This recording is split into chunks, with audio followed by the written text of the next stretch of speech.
Welcome to this morning's session.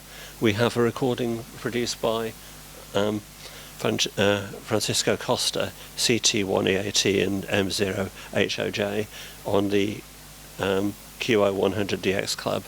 He was hoping to actually do it live, but I think he had COVID, didn't he? I think he was unwell anyway on that side, so he kindly did a recording for us. So would you like to hit the button, please? Hello everybody. Thank you very much for attending our presentation. Thank you also to AMSAT-UK and RSGB for their invitation. My name is Costa, CT1EAT, also M0HOJ, and I'm one of the administrators of the Quebec Oscar 100 DX Club. I will make the presentation for you today. First, I would like to apologize because due to previous family commitments it's not possible to be in person doing this presentation. However, I will try to make the most of it, of this recording. At least I have no excuses for not controlling my time. So without further ado, let's start talking about the QO-100 DX Club. And the first thing I would like to say for those who don't know is this is not a club with a boarding of directors and nothing like that. In fact, it's just Hugo, CT7AOV, and me. I had the original idea, but without Hugo, that never been possible to accomplish, because most of our club resides on our database, and it's Hugo that does all the work behind the scenes. So all the web page is work of Hugo, and that's why, well, sometimes have ideas is important, but it's also important to put them into action, and that's why this partnership between me and Hugo has worked so well. The challenge was given to him around the beginning of 2021, and in a matter of a couple months we had the website ready, and it was launched for everybody on the 5th of April of 2021. It was I would say it had good acceptance by the community, and since day one thing has just been in our minds, which is to promote DX over Qatar Oscar 100. I know for some they prefer just casual talking. They have no interest in awards or anything like that. However, me personally, I always been a DXer. I like contests. I enjoy HF. I like VHF, and the drive for me was the DX. That's why I pursue this. But nevertheless, I think it's important when you have a resource to use it. And at the time, don't forget we're talking by 2020, there was not much activity on the satellite. First, because it was fairly new, but second, because people was also confined in their houses, and they couldn't travel, so the activity was quite limited. So the aim was to generate more activity as soon as was possible, and that's precisely why we launched the club back then in 2021. We also decided, well, with just two of us, we have day jobs, we also have families, so we just work on our spare time, and then we decided from day one that we don't want to reinvent the wheel. Okay, all our club is based on existing rules. That is the DXCC, the VUCC, the CQ zones, the AD file format, etc. So we don't want to create anything new, just use whatever definitions that already exist. Also, we don't want to have a role in deciding if a QSO is valid or not valid, if a station has the right paperwork or authorization to transmit for the DXCC A, B, or C. That's not our role. We do have some validity of our database, but that's only in terms of our rankings and our awards. So for that purpose, we do check the QSOs and make sure that they are meet our criteria, but we don't say if station A or B or C it's valid. Okay, that is important to stress. Now, in terms of numbers, currently we are with around 1,000 numbers, which is a very nice round number after 2 years and a half. That certainly pleases. Not all of those members are active. Some of them, in fact, are even outside the footprint of the satellite. But as we imposed from day one, that was not a condition to be accepted. So any radio amateur can be accepted in the club. And also that make us very happy is the number of QSOs on the database is now around 600,000, which is a very good number and very representative. And this came from 806 logs. And I should point out that, again, it's not a condition to be in the club to upload your log.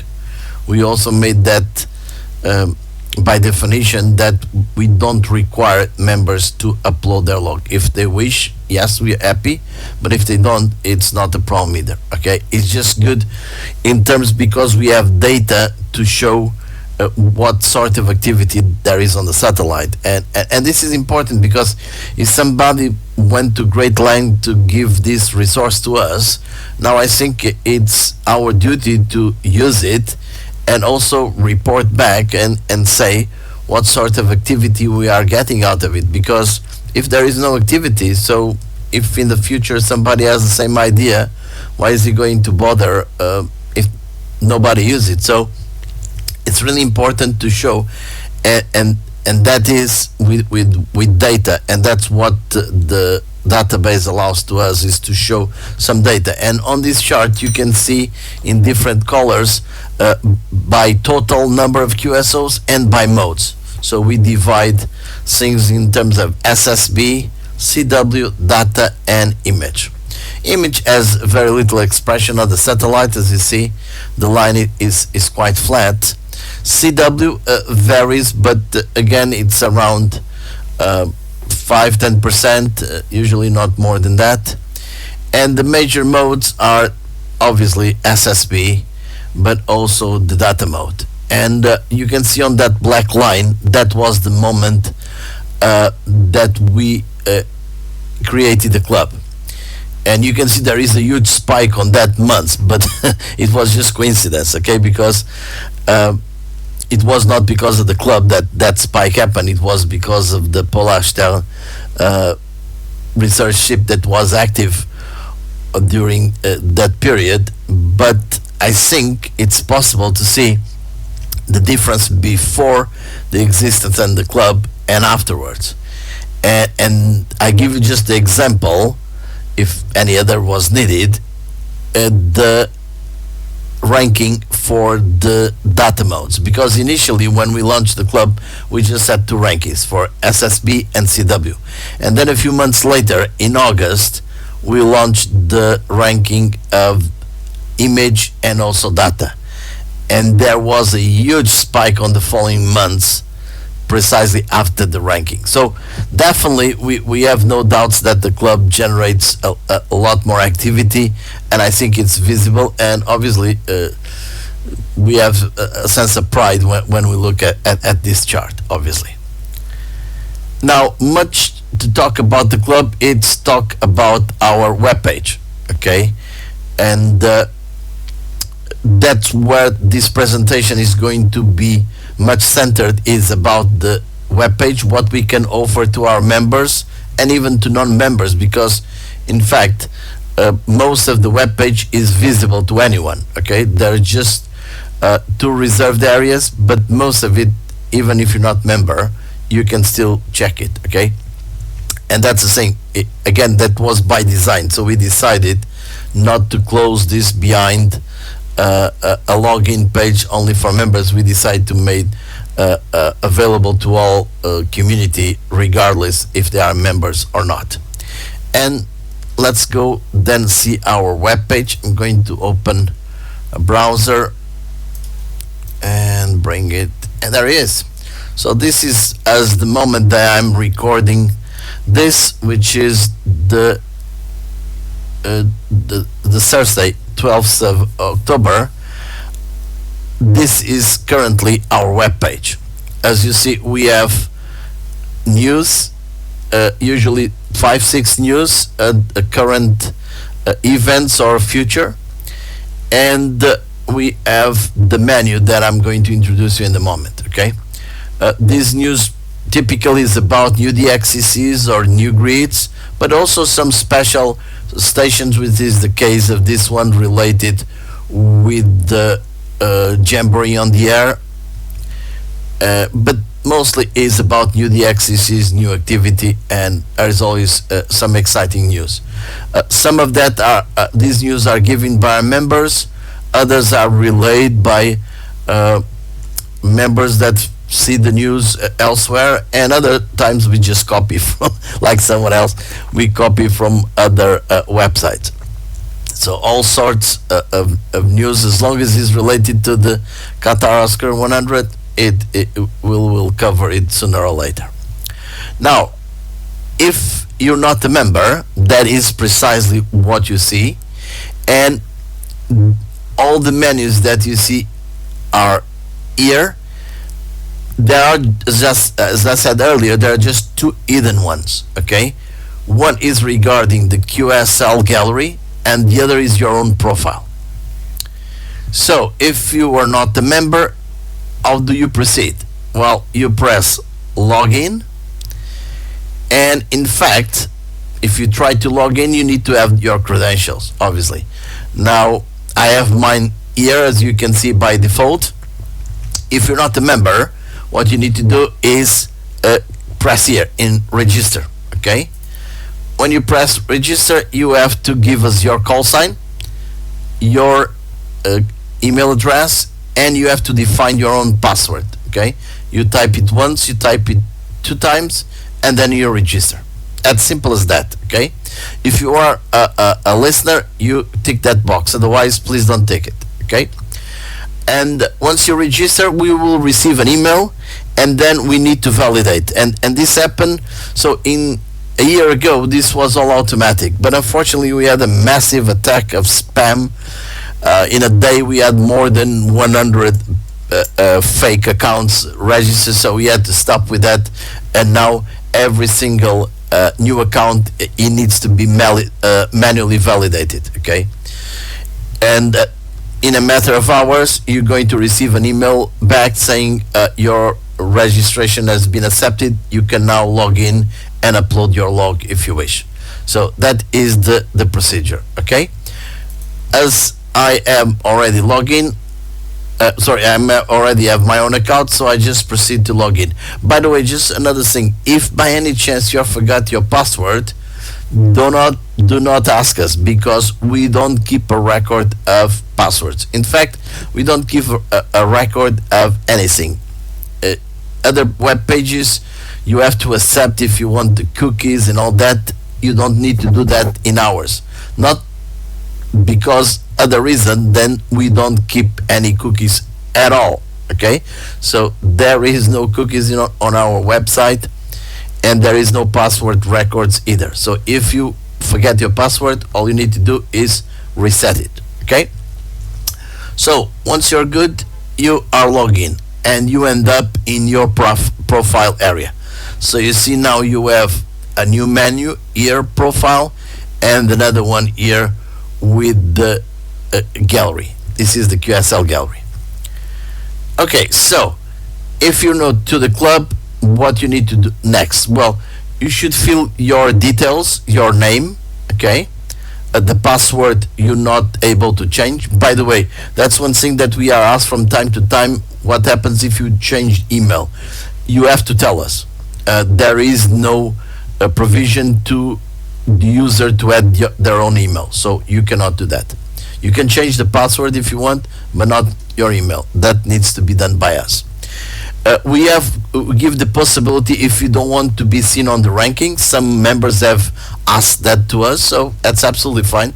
You can remove yourself for the rankings, and then you can also add more call signs, because you might have your regular call sign, you might have operated from elsewhere, or you have just a call that you use on the weekends or when you're portable, whatever. The important thing is whatever call sign that you use over the air, it's the same call sign that you need to upload your log. And that means that even you have a portable call sign, it's a different call sign. Okay, so it's really important that whatever call sign you use on the air, it's the same call sign that is on the file that you upload to our website. Okay, it's really important.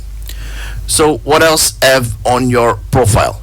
You have your own logbook, okay, that you see here. This was, so the last time I uploaded was at the end of September. I don't keep it this very updated. I'm quite hopeless, maybe once or twice a month. Okay, I should give the example, sorry. But at least once or twice a month I do it, but probably not more than that. So what you see here is the last time that you upload your log. You have the latest QSO, and then if you want to scroll, you can go down until you can load more QSOs, and you keep going until you reach the beginning of your log. Mind you that right now in my case I have 3 call signs, so they are mixed up. Okay, I can select any particular log. I can also filter by date, by mode, etc. So there is a very basic log that you can use this way. You can also export, okay, but mind you, you cannot export as ADIF. You can export just as CSV, but still can be used, and in any case is a backup of your log that you have in our website. What other things are useful is when you look at the colors, you see that these 2 in particular are green. That is because there is a matched QSO. We'll talk about that later, okay? So these are matched. And you also see this logo here with a little satellite. That means that this station is also a member of the club, okay? The others are not, this one it is, and so on. So you have your own log. Now, if you want to upload your log, how do you do it? Very simple. You press upload log right there, and then you need to export your file in an ADIF format and upload it here. Very simple. You choose the call sign of your log. In my case I have 3. This one is the default one because it's the main one, and choose the file from your computer and press upload. Simple as that. Okay, the tricky part is when you export the file from your log software. Sometimes there is some difficulty in export exactly all the fields that we need, and that's because we have quite an important criteria regarding the fields that need to be contained on that ADIF. So we need the QSO date, we need the time on the call, the mode, the band that needs to be 13 centimeters, the satellite name, and the propagation mode. We also need to have the VUCC grids or the grid square. And last but not least, we need the my grid square or my VUCC grids. Okay, so it's important that your file contain all of this information. If it doesn't, you could end up being refused one particular QSO or more if they don't meet this criteria, or you might end up to have some sort of issue with your log file. Okay, we'll talk a bit more that further ahead. Now, once you upload your log, page that I recommend you to check always is this one, issues. And this is because sometimes, and it happened to me, it happened to everybody, mistype a call sign or a grid square and things don't add up, okay? And that is because we make a number of verifications regarding the each of the QSOs that are on your log file. So we check, we make sure, because the problem that we have is otherwise there is going to be a big distortion of the results. Why? Because in opposition to Logbook of the World or a contest where everybody send the logs and then the information is cross-checked in order to obtain a result, we don't have that. We just make our rankings, give our awards based on the information that the users provide to us. So we need to do at least some basic checks, well, a bit more than basic to be honest, in order to make sure and to validate those contacts. And that's precisely what I said a few moments ago, is we just validate the information that you give us for this purpose.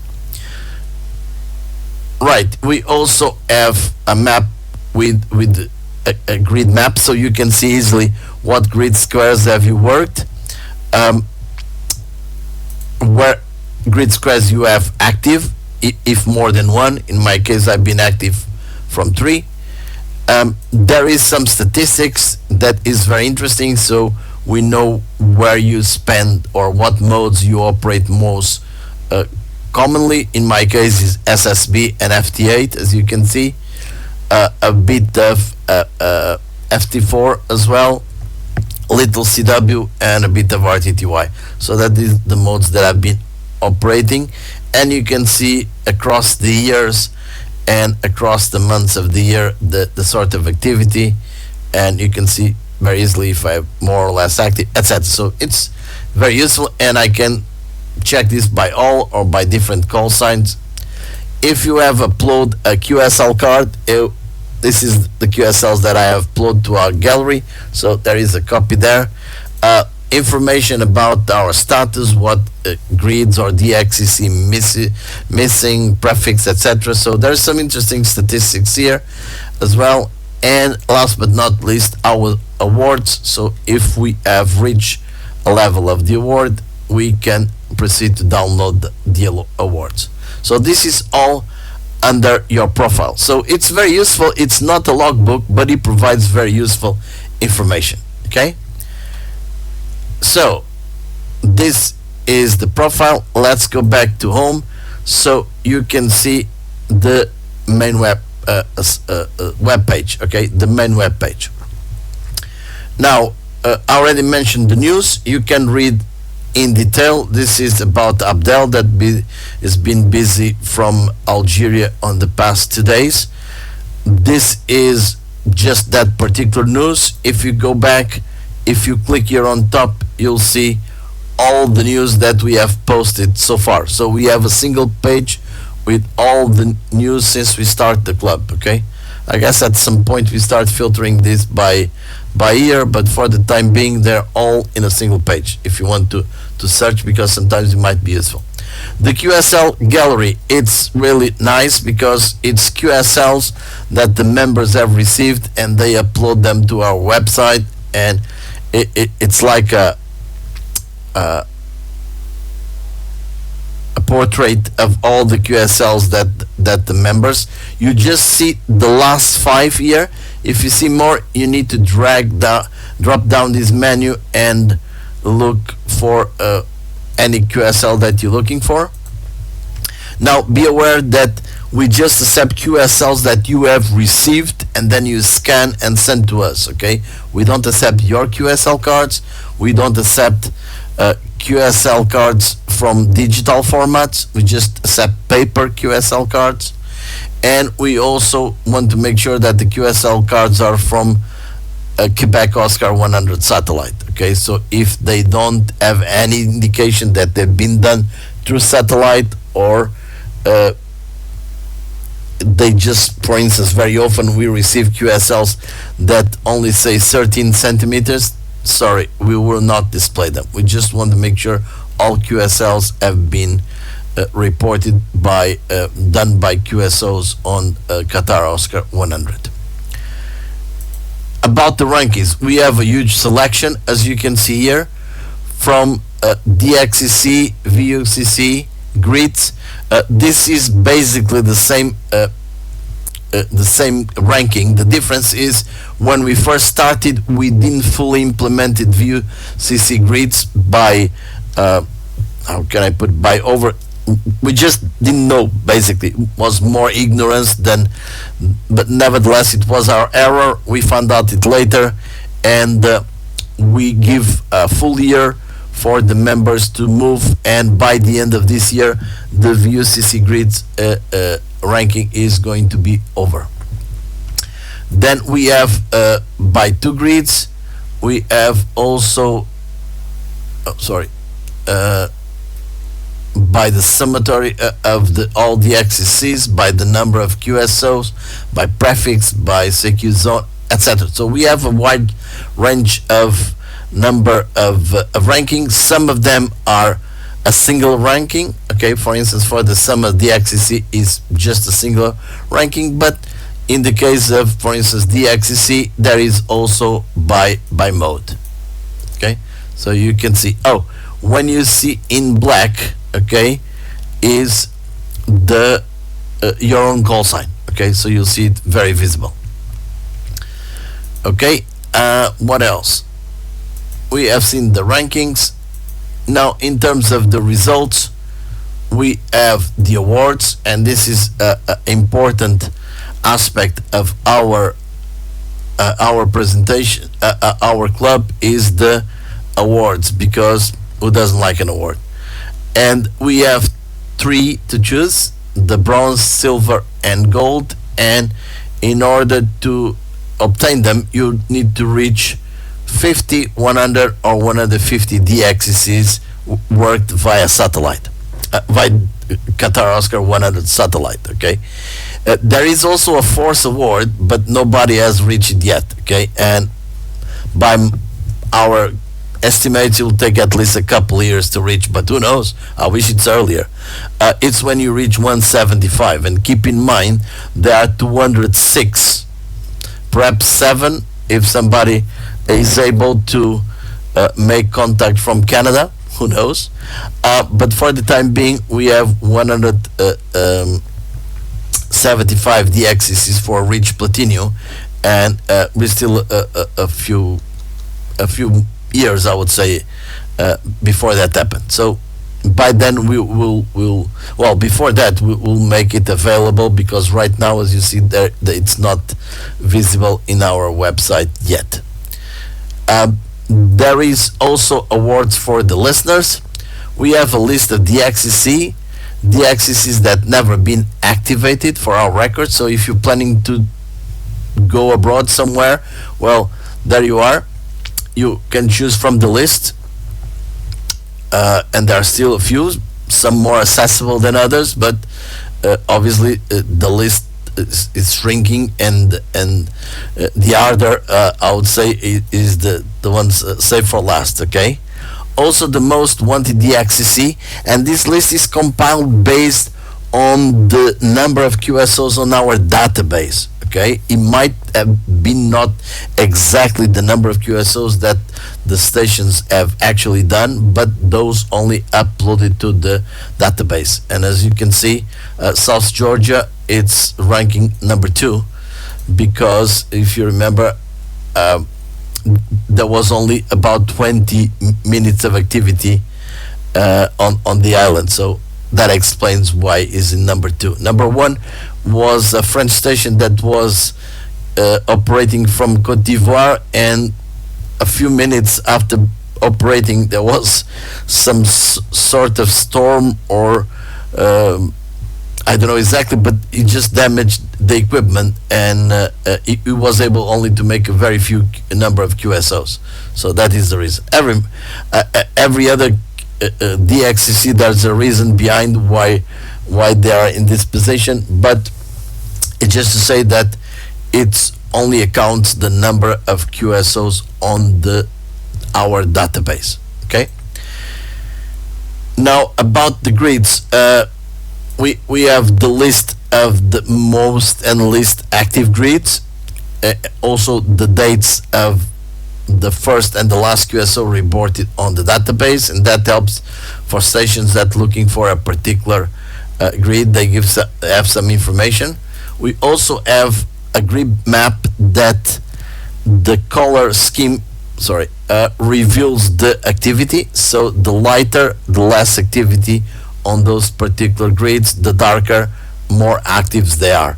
So it gives a sense for anyone that plans to work from a certain grid, knows what will be the potential demand or not from that grid, for instance.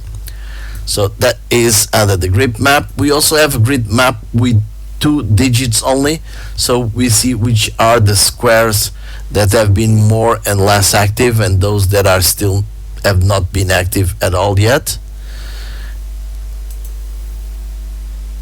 We have also extensive listing of grids by DXCC, and we have a general statistics of the whole database. Okay, and as you can see, SSB is still the most used mode. Okay, although recently, last year during some months, FT8 was data here is all combined, but mostly FT8 has been the favorite mode. Okay, and I'm not advocating anything. Okay, that's not my thing. Okay, as long as everybody is pleased whatever they do, I'm all happy. Right. So this is some statistics. What else we have in our club? A page about the rover stations, and this is some operators that really like to operate from different squares.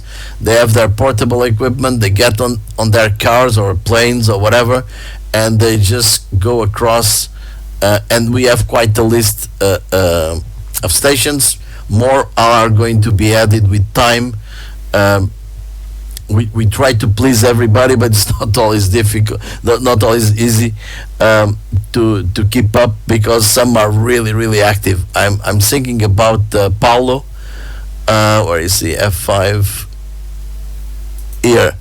He had a very busy summer, and he was active from a number of grids this summer. So it helps if you upload your log to our webpage. It's very easy to extract this information.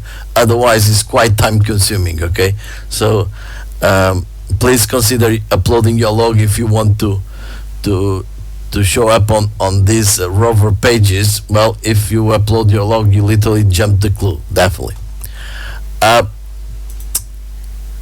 We have also the expedition page, and this is just to give a rough idea.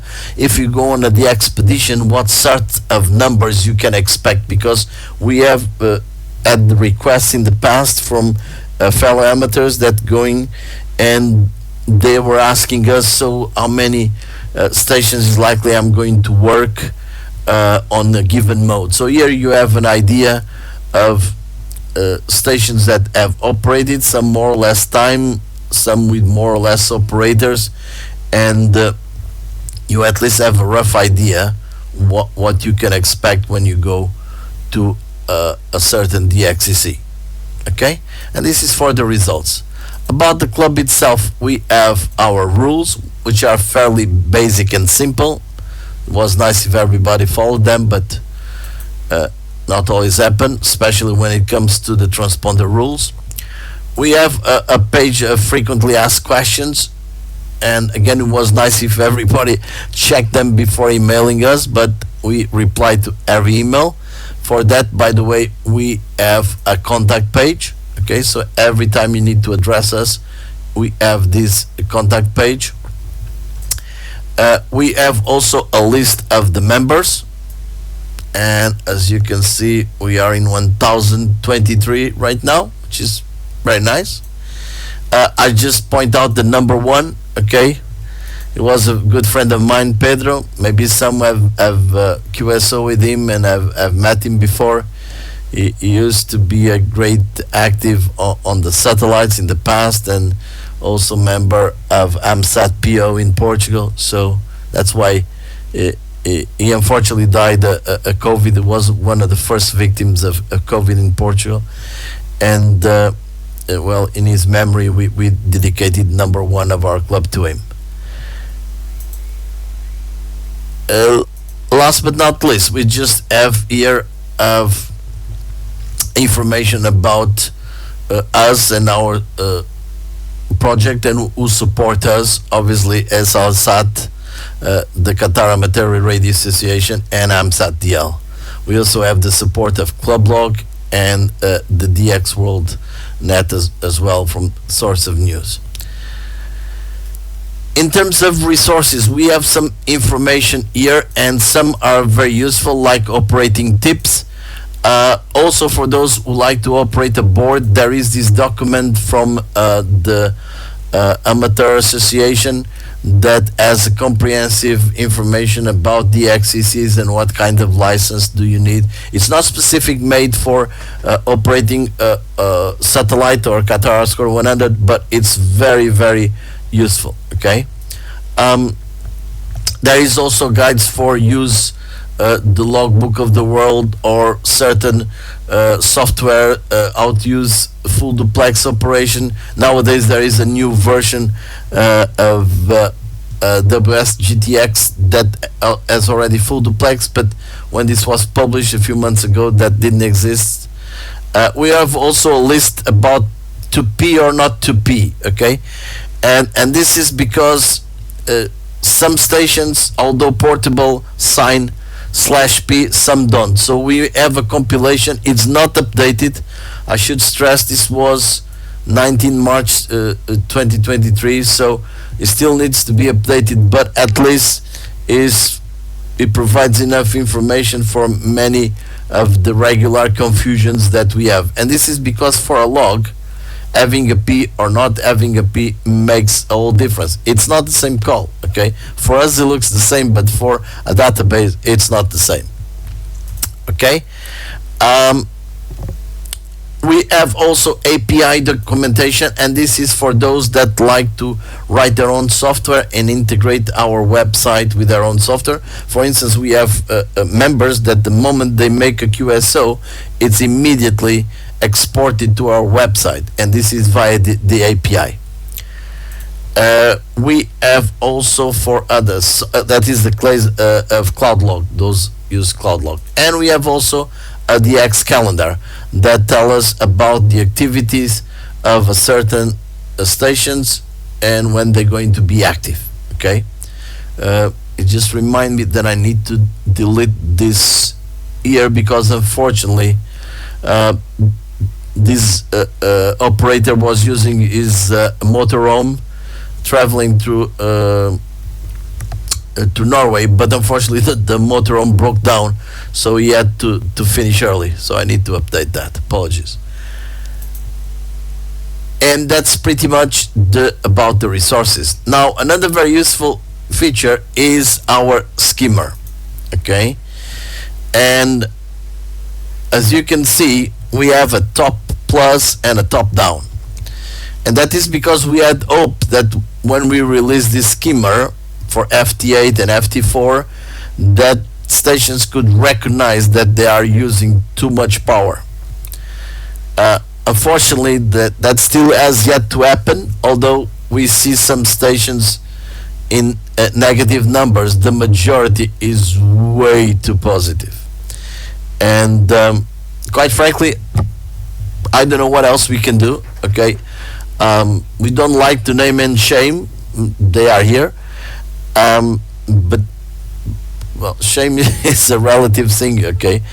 Anyway, we provide information to all of that want to know what stations have been active, what grids have been active.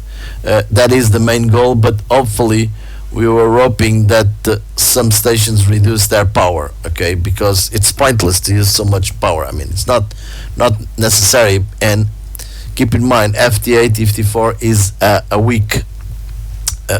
weak signal mode. So, and for satellite that's geostationary, it does need this amount of power. So that is the skimmer for FT8. We have another one for FT4, and well, it's not much different. What can I say?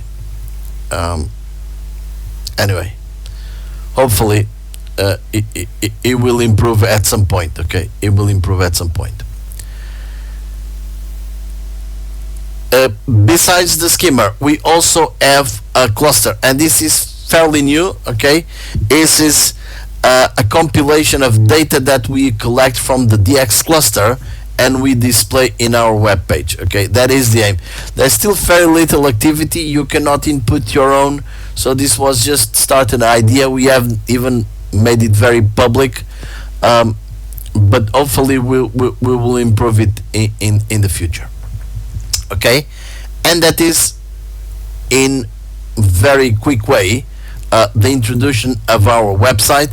I hope you come and check it more in detail. Okay, the last thing that I would like to do before ending this presentation is explaining, because that is a question that comes very often, how we do the filtering of our QSOs. Okay, and for that, let me bring this down and move, sorry, to the next slide. And that said that every time anyone uploads a file for our database, which we check with club log what is the DXCC of that call sign and what is the CQ zone. And this is because sometimes there is some ambiguity. Okay, and club log has a huge database, and they also have an API that we use together, and we get that information. So that is the first thing. Okay, we check, and if for some reason that is not valid, well, we say sorry, there is an error in your log. Okay, so this is every time there is a new QSO in the database. The next step is, well, okay, the DXCC, it's valid, the CQ zone, we already know what it is, so we need to check a few things more. And you see here, that is quite an extensive list. Okay, first, does it have the mandatory fields?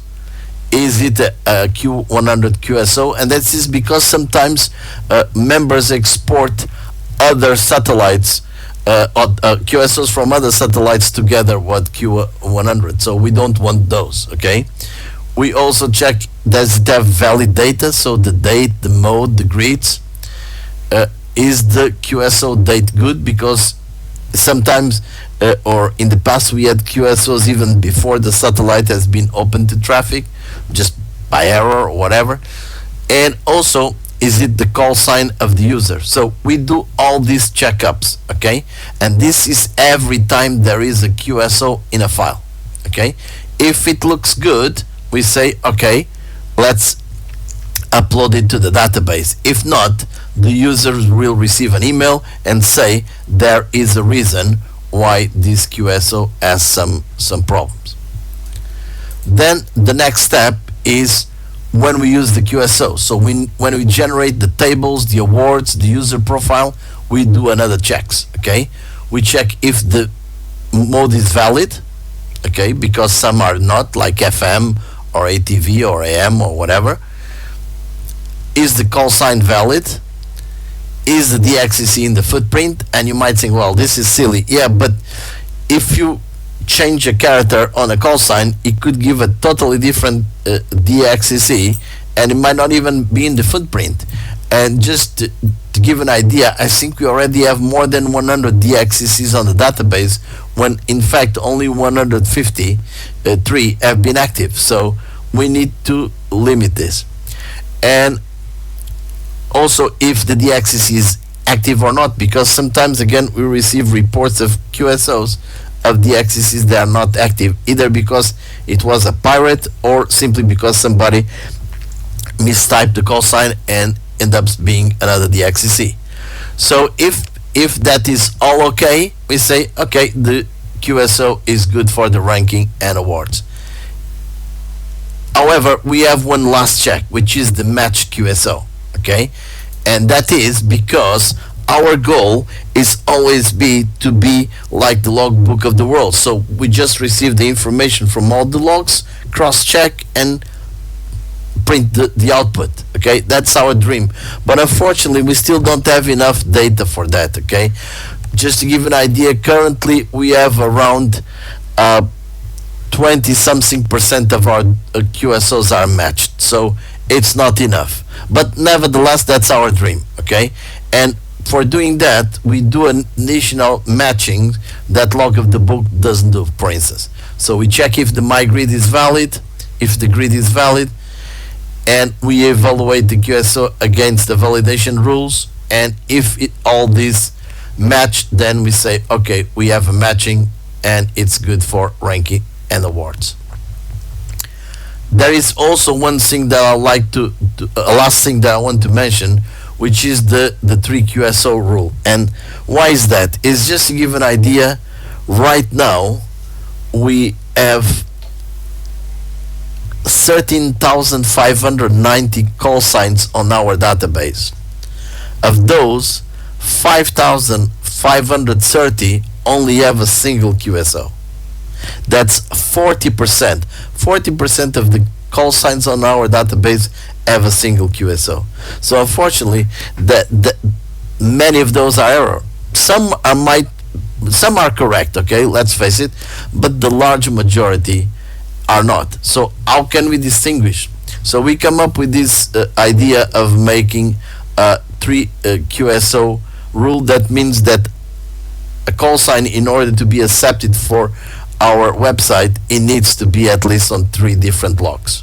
Okay, if it is, it's automatic, goes to the database. If it doesn't, but you still believe that is correct, that's absolutely fine. Just let us know, send us a scan of your QSL or log of the book QSL record, or even EQSL or an email, just something that says, okay, there is no doubt this station just made 1 QSO, or it might have made 2 or 3, but just 1 end up in the database, and we'll accept it, okay?